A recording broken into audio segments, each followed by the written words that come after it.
Hello student, कैसे हो आप? आई होप आप सब अच्छे होंगे, अच्छा होना भी चाहिए। स्टूडेंट, आपका एक बार फिर से स्वागत है हमारे चैनल केमिकल वर्ल्ड में। और आप सब जानते हैं कि जैसा कि सम बेसिक कॉन्सेप्ट चैप्टर चल रहा था, जिसके 2 वीडियो अपलोड हो चुके हैं। आज का ये तीसरा लेक्चर है। तीसरे लेक्चर में हम लोग बात करने वाले हैं कुछ बेसिक यूनिट्स के बारे में। अब आपको छोटी क्लास में यूनिट्स बताया गया होगा ना, कि जब किसी एक स्टैंडर्ड फॉर्म से किसी चीज़ का कंपेरिजन करते हैं तो उसे क्या बोलते हैं? यूनिट। जैसे ये मार्कर है, ये किसी के कंपेरिजन में कितना गुना बड़ा है, वही इसकी यूनिट है। कितने सेंटीमीटर बड़ा है, वो इसकी यूनिट है। कितने मीटर बड़ा है, यूनिट है। कितने मिलीमीटर बड़ा है, यूनिट है। वेट की टर्म में कितना ग्राम बड़ा है, कितना ज़्यादा है, वो क्या है? यूनिट है। एक्चुअली एक कंपेरिजन किया जाता है यहाँ पर। तो हमारे जो एनसीईआरटी में है, बहुत ढेर सारी यूनिट्स दी गई है, जो कि हमारी फिजिकल केमिस्ट्री और फिजिक्स के बिहाव पर दी गई हैं। कुछ का तो यहाँ यूज है, कुछ का बिल्कुल नहीं है। तो हम ऐसा करते हैं, जिन यूनिट्स का इस चैप्टर में यूज है उन यूनिट्स के बारे में पढ़ेंगे, और साथ में जिन यूनिट्स का दूसरे चैप्टर में यूज है उसका उन चैप्टर में पढ़ेंगे। ठीक है? तो आज हम बात कर लेते हैं कुछ यूनिट्स की और उसके सिंबल्स की और उसके एसआई सिंबल्स की। एसआई मतलब आप जानते होंगे ना, अगर नहीं जानते तो ठीक है, ढूंढिए। बात करते हैं, ये छोटी क्लास की सब बातें हैं यार। CGS, MKS, SI यूनिट आपको पता होगा सर। चलिए, ये जो लेंथ होता है, ये अच्छा मार्कर है ना, इसकी ये लंबाई मापते हैं। किस में मापते हैं? लेंथ। तो आप सोचो, ये लेंथ किस में मापेंगे? किलोमीटर में, मीटर में, या किलोग्राम में? सोचो सोचो सोचो। यार इतना तो कॉमन सेंस सबके पास है। आप कहोगे क्या सर, आप भी ना, लेंथ कौन नहीं जानता? किस में मापेंगे? मीटर में, मिलीमीटर में। इसमें भी आपको मापना हो तो आपने देखा हो, जो आप दूरी तय करते हैं सड़क पर, हाईवे पर, उसमें लगा रहता है ना पत्थर पे, इतना किलोमीटर। तो आपकी दूरी तो माप करके वो लगी होती है ना, तो किसमें मापेंगे? किलोमीटर में। उसकी कई यूनिट होती है, छोटी बड़ी।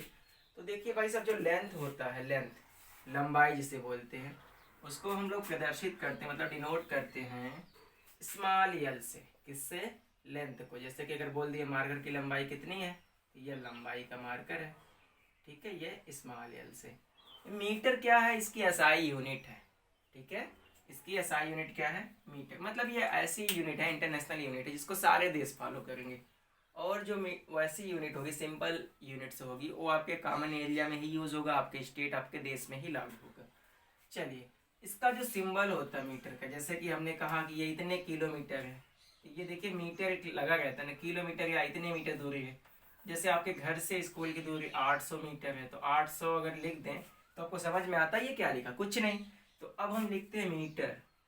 मतलब 1 मीटर जो दूरी है, उसका ये 800 गुना ज़्यादा दूरी है। ठीक है, तो ये इसका एसआई सिंबल है, और ये इसका नॉर्मल सिंबल है लेंथ का। ठीक है, दूसरे पे आते हैं मास। भाई साहब, ये जो है बहुत इंपॉर्टेंट है आपके लिए, मास। मास और वेट दो चीज़ें होती हैं, उन पे आज ही हम बात करेंगे। थोड़ा सा आपको इंतज़ार करना होगा। मास है, जैसे ये मार्कर है, इसका कुछ ग्राम वेट होगा, पर कैसे निकालें? इसका कंपैरिजन करेंगे। आज की जो वेट मशीन है उसमें सॉफ्टवेयर बेस होता है, नहीं तो पहले की जो बैलेंस मशीन आती थी उसमें आपने देखा था वेट होते थे लोहे के, उससे रख करके आप कंपेरिजन करते थे।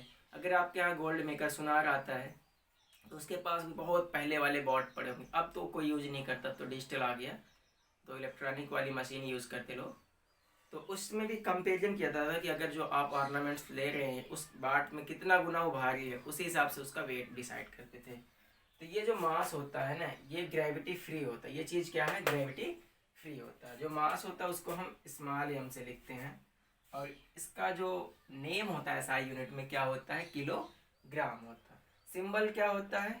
केजी होता है। KG, meter, M. ठीक है। टेम्परेचर भाई साहब, टेम्परेचर क्लास 6 से आप पढ़ते आए। क्या है टेम्परेचर? ये हॉटनेस या कोल्डनेस बताता है किसी बॉडी का। आप कह सकते हैं ये भी क्या है? एक प्रकार का कंपेरिजन है। जैसे ये मार्कर बहुत गर्म, ये ठंडा, कैसे पता चला? दोनों के अलग अलग टेम्परेचर, इसका कंपेरिजन कर देंगे तो हमें पता चला कौन सा गर्म कौन सा ठंडा है।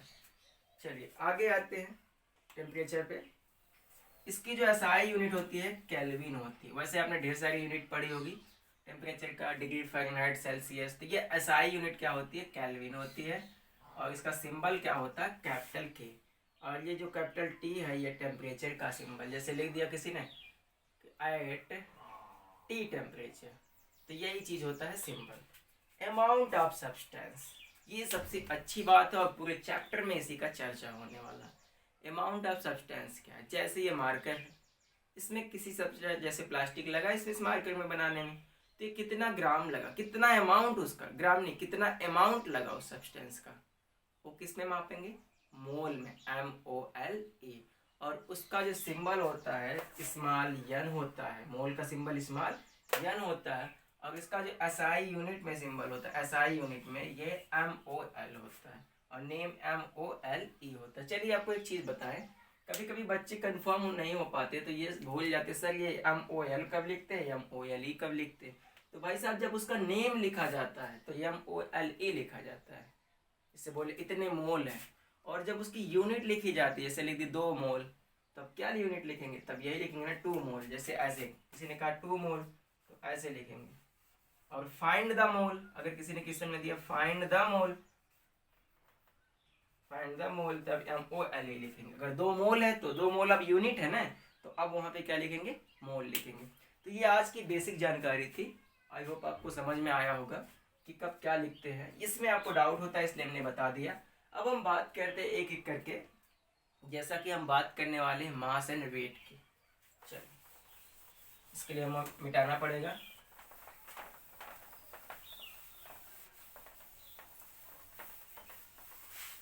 और उसको हम बताने से पहले आपको एक इम्पॉर्टेंट पॉइंट बताना चाहते हैं। जो लीटर होता है ये कोई SI यूनिट नहीं है, लीटर कोई SI यूनिट नहीं है। लीटर क्या है? तो ये एक कह सकते हैं वॉल्यूम को मेजर करने के लिए टेक्निक है। किसी लिक्विड के वॉल्यूम को मेजर करने के लिए क्या है? टेक्निक है, ठीक है। तो अगर आपसे कोई पूछे लीटर क्या क्या SI यूनिट, तो आप बोलेंगे नहीं, ये बिल्कुल SI यूनिट नहीं है, इससे किसी लिक्विड का वॉल्यूम मेजर किया जाता है, ठीक है। एक स्टैंडर्ड फॉर्म है लेकिन ये SI यूनिट नहीं है। चलिए हम आप बात कर लेते हैं वेट, नहीं पहले मास की बात करते हैं। मास एंड वेट बहुत अच्छी चीज है। चलिए अब भाई साहब मास क्या होता है? Amount of substance present in matter. जैसे ये मास इसका क्या होगा? मार्कर का कितना सब्सटेंस का अमाउंट इसमें उपस्थित है। आप कह सकते हैं amount of substance present in it, खुद में कितना है, called matter known as, sorry called mass are known as mass. Amount of substance present in it is known as mass. ये भाई साहब हमेशा कांस्टेंट रहता है। देखो जैसे सपोज कर लो इसमें 2 मोल लगे हैं प्लास्टिक के मार्कर को बनाने के लिए, क्या यह मार्कर कुछ दिन बाद 5 मोल का बन जाएगा? नहीं ना। आप घिस के निकाल अलग चीज है, लेकिन ये अपने आप से ग्रो करके नहीं बढ़ेगा। तो यही क्या है? मास इसका फिक्स होता है। किसी भी लिक्विड सब्सटेंस का, सॉलिड का, गैस का, हमेशा मास क्या होगा? उसका फिक्स होगा। अब ये मत कहना गैस का कैसे, जब भी आप उसको कंजर्व करके रखेंगे तब खोलने का मतलब उसे कंजर्व नहीं कर रहे हैं, ठीक है। तो मास क्या होता है? हमेशा फिक्स होता है। और जो आपका वेट होता है ना, उसको जब हम ग्रेविटेशनल फोर्स, इस मास पे जब हम ग्रेविटेशनल फोर्स अप्लाई कर दें, तो ग्रेविटेशनल फोर्स अप्लाई करने के बाद जो इसके मास में चेंज आया, टोटल जो आया इसका भार, वो क्या था? वेट था। मतलब कह सकते हैं मास को हम किससे लिखते हैं? स्मॉल m से। लेकिन जो बात करें वेट का, वेट क्या होगा? तो जैसे ये कोई ऑब्जेक्ट था, अब ये मास है तब तक जब तक कि इस पे कोई ग्रेविटी ना लगे, और जैसे ही इस पे ग्रेविटी अप्लाई हो गई, ग्रेविटेशनल फोर्स अप्लाई हो गया, अब ये क्या बदल जाएगा? किसमें? ये मास हो जाएगा वेट में। अब इसको लिखेंगे हम लोग mg से या kg से लिखेंगे, किलोग्राम, मिलीग्राम, जो भी आपको लिखना हो। तो आप समझ गए, ये विथ ग्रेविटी होता है। किसके साथ होता है? ग्रेविटेशनल फोर्स के साथ, ग्रेविटी, विथ ग्रेविटी। और ये क्या होता है? विदाउट ग्रेविटी होता है। तो कॉमन सेंस लगाइए, क्या ग्रेविटी जो होता है सभी जगहों पे ग्रेविटी आपकी बराबर होती है? मून पे चले जाओगे तो क्या यही ग्रेविटी मिलेगी? नहीं, ग्रेविटी चेंज हो रही है, इसका मतलब वेट चेंज हो सकता है प्लेस बदलने पे। कॉमन सेंस लगाइएगा, लिफ्ट वाला भी कॉन्सेप्ट फिजिक्स में आप पढ़ेंगे। अगर आप ग्रेविटी को चेंज करेंगे तो मास क्या होगा, चेंज हो जाएगा। एक्चुअली यहाँ आप देख रहे हैं क्या, मल्टीप्लीकेशन, मतलब मास डायरेक्टली प्रोपोर्शनल टू ग्रेविटी।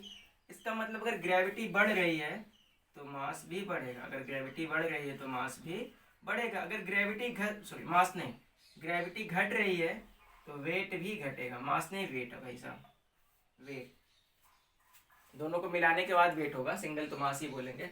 तो अगर ये जो मास था ना भाई साहब, इसको हम कैलकुलेट करेंगे तो उसमें ग्रेविटी फ्री होना चाहिए। अगर ग्रेविटी है तो वो मास नहीं, वेट बोला जाएगा, ठीक है। विदाउट ग्रेविटी है तो आप मास बोलेंगे। तो आप कह सकते हैं when gravitational force apply any object on any object then mass into gravitational force, we say it is weight. Weight का मतलब क्या है, मास और ग्रेविटेशनल फोर्स दोनों होंगे। जबकि अगर बात करें मास में तो सिर्फ मास होगा, उसमें कोई भी ग्रेविटेशनल फोर्स अप्लाई नहीं होगा। चलिए, तो इतना तो आपको समझ में आ गया होगा। इसीलिए कहते हैं ना, मास क्यों नहीं बदलता और वेट बदलता रहता प्लेस बदलने। तो आप कहेंगे क्योंकि डिफरेंट डिफरेंट प्लेस पे ग्रेविटी डिफरेंट डिफरेंट होती है। तो अलग अलग प्लेस पे जब ग्रेविटी डिफरेंट होगी, और ये इसके क्या है, डायरेक्टली प्रोपोर्शनल है, मल्टीप्लिकेशन था ना, डायरेक्टली प्रोपोर्शनल है, तो क्या होगा, ये आपके वेट का भी वैल्यू बदलता रहेगा, ठीक है। चलिए, अब बात कर लेते हैं डेंसिटी का। डेंसिटी तो आप क्लास 6 से पढ़ते आ रहे हैं, मास पर यूनिट वॉल्यूम क्या कहलाती है, डेंसिटी। आप कह सकते हैं amount of substance present in per unit volume, density कहलाती है। डेंसिटी, डेंसिटी होता है मास अपॉन वॉल्यूम। अभी हमने बताया था लीटर कोई भी यूनिट नहीं है, SI यूनिट नहीं है भाई साहब। मास अपॉन वॉल्यूम मतलब जैसे कि हम अगर ग्रेविटी को डिफाइन करना चाहें, ये कोई सिस्टम है, इसका वॉल्यूम कितना था, 2 लीटर था। कितना था, 2 लीटर, कोई चीज़ में भरा है। अब ये सिस्टम का वॉल्यूम सपोज कर लीजिए गैस थी, 2 लीटर थी, ठीक है। अब इसमें हमने गैस भर दिया तो इसकी डेंसिटी क्या होगी, ये जो पार्टिकल है ना, ये कितने हैं पर यूनिट वॉल्यूम में, 10 है, 20 है, 15, ये क्या है, इसी का जो हमारा कैलकुलेशन क्या कहलाती है, ग्रेविटी कहलाती है। मतलब amount of substance per unit volume. अब इसमें गैस के जो अणु हैं, एटम हैं, वो कितने हैं किसी पर यूनिट वॉल्यूम में, वो क्या कहलाएगा, हमारा डेंसिटी। तो अगर डेंसिटी निकालना होता तो मास अपॉन वॉल्यूम करके निकालते, शॉर्ट फॉर्म में m/v लिखते हैं और इसको लिखते हैं d।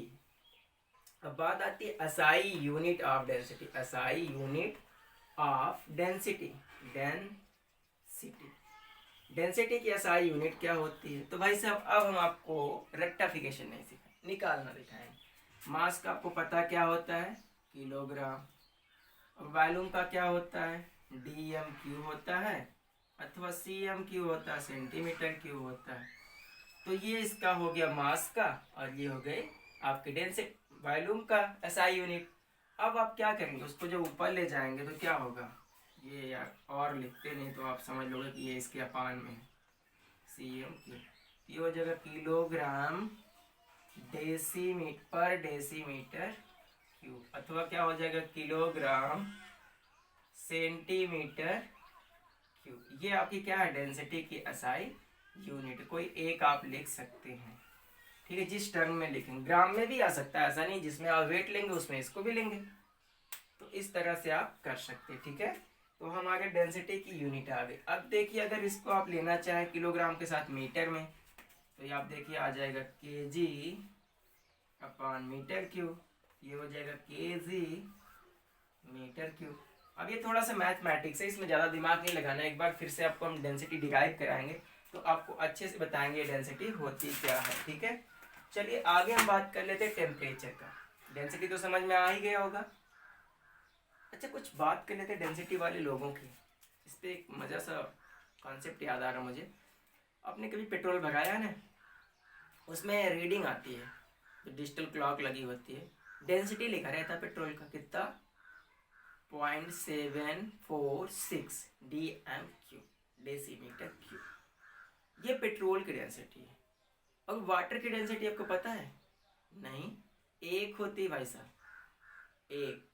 और आपको एक अच्छी बात बताएं, जो फ्लो करने का कॉन्सेप्ट, नहीं फ्लो नहीं, फ्लोट करने का कॉन्सेप्ट है, वो भी डेंसिटी पर ही वर्क करता है। जैसे कोई लिक्विड है दूसरे लिक्विड पे तैर रहा है, तो क्यों तैरेगा? जो लिक्विड हैवी डेंसिटी का है वो क्या होगा, डाउन साइड में होगा, और जो लाइटर वेट का है मतलब कम डेंसिटी का है वो उसके ऊपर फ्लोट करेगा। ये कॉन्सेप्ट होता है। जैसे आपने कभी ऑयल डाला है पानी में तो ऑयल तैरता है, इसका मतलब ऑयल की डेंसिटी क्या है, कम है। चलिए आपको एक डेंसिटी निकालने का टर्म सिखाते हैं, तब आगे बढ़ते हैं कैसे डेंसिटी निकालते हैं। अगर घर पे आप निकालना चाहें घर पे भी निकाल सकते हैं। जैसे आपको निकालनी है 1 लीटर की डेंसिटी। 1 लीटर किसकी निकालनी है? पानी की निकालनी है। 1 लीटर की पानी, तो पहले आप क्या करेंगे, 1 लीटर का एक मेजरिंग सिलेंडर लेंगे, एक मेजरिंग सिलेंडर लेंगे, और इसका आप पहले से खाली वेट कर लीजिए। पहले आपने वेट कर लिया ऐसे, सपोज ये क्या था, 100 ग्राम था पहले से। अब इसमें क्या किया, मेजरिंग सिलेंडर में 1 लीटर पानी भर दिया, 1 लीटर पानी भर दिया। समझ में आ रहा है? आपने एक खाली मेजरिंग सिलेंडर लिया, उसका वेट किया, वो कितना था, 100 ग्राम था। मतलब ये वेट किसका था, खाली सिलेंडर का था। अब इसमें हमने वाटर भर दिया। अब इसमें वाटर कितना भरा, 1 लीटर। 1 लीटर में कितने ml होंगे, 1000 ml। चलिए इतनी बात तो समझ में आई। अब इसको फिर से वेट कीजिए। अब क्या होगा, जो वेट आएगा 100 ग्राम इसका था, तो 100 gram plus weight of water आएगा, वेट ऑफ वाटर आएगा। अब तो ये तो मुझे याद कितना होता है इसलिए मैं लिख ले रहा हूँ। चलिए इतना आ गया, समझिएगा। अब वेट ऑफ वाटर कितना आ गया, 1100 ग्राम। तो सोचो ये वेट ऑफ वाटर जो आया है टोटल का आया है ना। अगर अब जैसे हमने खाली सिलेंडर था उसको मेजर किया, फिर 1 लीटर पानी भर दिया मेजरिंग सिलेंडर तक जहाँ तक उसका था, मतलब डिस्टेंस जो थी कि यहाँ तक भरना है। उसके बाद फिर से वेट किया तो 1100 ग्राम आया। तो क्या 1100 ग्राम ये जो आया है ये पूरे का है कि वाटर का है? तो आप कहोगे सर पूरे का, क्योंकि सिलेंडर अलग से थोड़ी किया है। तो वाटर कितना ग्राम है, तो अब जो सिलेंडर का वेट है जब इसमें से घटा देंगे जो बचेगा वाटर का ही बचेगा ना। तो अब देखिए 1000 ग्राम आ गया वाटर का। अब देखिए ये क्या आया, वेट आया, और ये क्या था, ml वॉल्यूम था। अब डेंसिटी निकल आएगी नहीं, मास कितना था, 1000 ग्राम। वॉल्यूम कितना है, 1000 ml। काट दीजिए कितना आया, 1 dm³ cm³। समझ में आ गया? तो इस तरह से हम निकालते हैं डेंसिटी। जिससे आपको ऑयल का निकालना है, वैसे तो आप पाउच खरीद के लाते होंगे रिफाइन वाला, फॉर्चून वाला, उस पर रहती है डेंसिटी। अगर आप निकालना चाहते तो आप क्या कीजिए, पहले पाउच को क्या करेंगे, जब लाते हैं वे 1 लीटर का होता ही है, उस पर लिखा रहता है ना 1 लीटर, लेकिन वेट में 910 ग्राम लिखा रहता है। तो पहले आप लाइए उसको, वेट कर लीजिए कितना वजन है। जब वजन कितना पता चल जाए, ठीक है समझिएगा, वजन कितना पता चल गया, इसके बाद क्या है, उस ऑयल को काट करके निकाल दीजिए उसमें से, पाउच से। फिर पॉलीथीन का वेट कर लीजिए जिस पैक में वो है, फिर वो घटा दीजिएगा टोटल में से, तो किसका आ जाएगा, ऑयल का वेट आ जाएगा।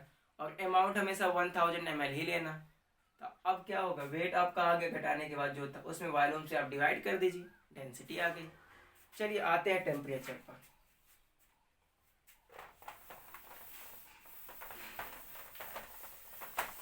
टेम्परेचर भाई साहब, टेम्परेचर टी से लिखते हैं, SI यूनिट के होती है केल्विन। टेम्परेचर क्या है भाई साहब, टेम्परेचर एक प्रकार का आप कह सकते हैं कंपेरिजन है, या फिर कह सकते हैं degree of hotness and coolness है। किसी बॉडी के टेम्परेचर में जो कंपेरिजन किया जाता है वो क्या है, टेम्परेचर है। जिससे उस कंपेरिजन को मेजर करते उसको क्या बोलते हैं, टेम्परेचर। या फिर कह सकते हैं it is a comparison of degree of hotness and coldness. कोई वस्तु कितनी ज़्यादा ठंडी है दूसरी कितनी गर्म है, वो क्या होता है, टेम्परेचर से मेजर करते हैं। इसको मेजर करने के लिए आपको पता होगा थर्मोमीटर का यूज़ करते हैं। 2 थर्मोमीटर मेनली आप पढ़ते हैं, छोटी क्लास से पढ़ते आ रहे हैं, laboratory thermometer and clinical thermometer. अब आप बड़े हो गए हो, 11th क्लास में जो भी आप थर्मोमीटर यूज़ करोगे सब के सब क्या होंगे, लेबोरेटरी होंगे। क्लिनिकल थर्मोमीटर का कोई यहाँ पे ज़्यादा यूज़ नहीं है, बॉडी टेम्परेचर या फिर नॉर्मल टेम्परेचर के लिए होता है। बट लेबोरेटरी टेम्परेचर को मापने, लेबोरेटरी थर्मोमीटर जो होता है वो हैवी या ज़्यादा अमाउंट के टेम्परेचर को मापने के लिए होता है। ठीक है। तो उस पर रीडिंग पड़ी होती है उस थर्मोमीटर पे, उससे हम क्या करते हैं किसी बॉडी में टच करा के कंपेरिजन करते हैं कि वो बॉडी जो है कितनी गर्म है। वो जो पारा लगा होता है मरकरी का जितना ऊपर जाता है वो टेम्परेचर की रीडिंग होती है। ठीक है, तो उसके बारे में अभी हम बात नहीं करेंगे, जब आएगा समय तो बात किया जाएगा। वैसे छोटी क्लास में आप 6-7 से पढ़ते आ रहे हैं टेम्परेचर थर्मोमीटर, उतना नहीं जानना हमें। यहाँ क्या जानना ये जानते हैं। टेम्परेचर हमने बताया क्या, ये हॉटनेस या फिर कूलनेस से किसी बॉडी का कंपेयर, हॉटनेस या कूलनेस किसी बॉडी के टेम्परेचर को, सॉरी ये क्या है, हॉटनेस या कूलनेस को कंपेरिजन करना है। टेम्परेचर क्या है, किसी बॉडी के हॉटनेस एंड कूलनेस का कंपेरिजन है कि कोई बॉडी कितनी हॉट है कितनी कूल है। चलिए, इसका जो आपने फार्मूला पढ़ा होगा, आपने एक फार्मूला पढ़ा था, केल्विन इक्वल टू होता है डिग्री सेल्सियस प्लस 273.15। अगर कोई टेम्परेचर, ये आप में यही सबसे इम्पोर्टेंट, क्योंकि जब क्वेश्चन सॉल्व करना होता है ना तो उसमें यूनिट डिफरेंट डिफरेंट दी होती है, तो हम उससे सॉल्व करते हैं। ठीक है, तो ये आपका अगर कोई टेम्परेचर केल्विन में है तो सेल्सियस में चला जाएगा, सेल्सियस में है तो केल्विन में, सेल्सियस में है तो 273.15 जोड़ेंगे तो केल्विन में आ जाए। लेकिन अगर केल्विन में से हमें जाना कहाँ पर है, डिग्री सेल्सियस में, तो भाई सब कॉमन सेंस है, केल्विन माइनस 273 1 पॉइंट कर दीजिएगा। अब जो आंसर आएगा किस में आएगा, डिग्री सेल्सियस में आएगा। लेकिन एक दोनों में रिलेशन होता है, दोनों में क्या होता है, रिलेशन होता है, जो कि होता है 5/9, ठीक है, इक्वल टू F-32/C। 5/9 F-32/C। इससे क्या होगा, इससे दोनों में रिलेशन पता होता है। एक बहुत पहले नीट में क्वेश्चन आया था और जेई मेन में भी आया था, जेई मेन में सेम क्वेश्चन, पहले जेई मेन वालों ने पूछा, फिर वही क्वेश्चन उठा करके नीट वालों ने पूछ लिया, और फिजिक्स में पूछा है, तो ये दोनों का, केमिस्ट्री का भी फिजिक्स का भी। उन्होंने जानते हो क्या पूछा था, एट विच टेम्परेचर, एट, आज आप इसको ट्राई करिएगा, एट विच टेम्परेचर, ये क्वेश्चन आपको और भी बता दें, क्लास 9th एनसीईआरटी एग्जाम्पलर का क्वेश्चन, और आया था ये नीट और जेई में सेम क्वेश्चन, पर वहां पे क्या है, सोल्यूशन नहीं दिया गया, वहां से बताया गया था at which temperature value of degree Celsius equal to value of degree Kelvin, sorry degree Fahrenheit, यही क्वेश्चन आया था। और इसका आंसर है -40 डिग्री। अगर आप निकालना चाहें तो आप क्या करेंगे, एट विच टेम्परेचर, किस टेम्परेचर पूछा है, डिग्री सेल्सियस की वैल्यू फ़ारेनहाइट की हो जाएगी, तो भाई साहब इसको आप मान लीजिए एफ को सी के इक्वल, एफ को क्या मान लीजिए, सी के इक्वल, क्योंकि दोनों बराबर करना है ना, एफ को सी को इक्वल मान लीजिए, और जहां पे एफ उसको दो इक्वेशन बनाइएगा।